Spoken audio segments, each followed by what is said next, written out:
year in Akron starts next week. Akron Public Schools, though, still doesn't have a finalized contract with the city for school resource officers. So the school board rejected a proposed agreement back in April, saying key language was left out. And today I pressed both the board and city leaders for answers on where negotiations stand. Motion fails 1-5 with one abstention.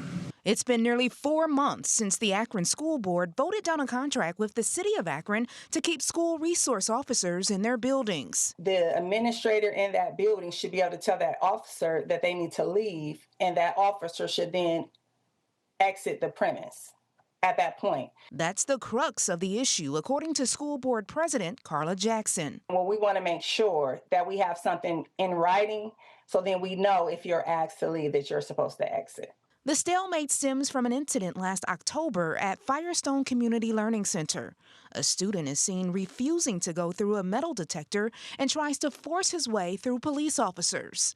After a brief struggle, an SRO punches the student several times. So that Firestone officer, was he asked to leave the building during that incident? As I'm hearing that he was asked to leave the premises, the issue is, and that's why I want to be very clear on my words, is that it's unclear from both sides if it was a refusal, was something unclear. What happens if you can't come to terms on that language? We'll have to look at some alternative options. When asked to share their perspective on negotiations, a spokesperson for the city responded in part, quote, "These are ongoing conversations, so we aren't going to do any interviews or provide comments at this time."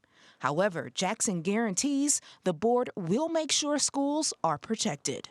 It will definitely be some form of safety measures in the school before school starts.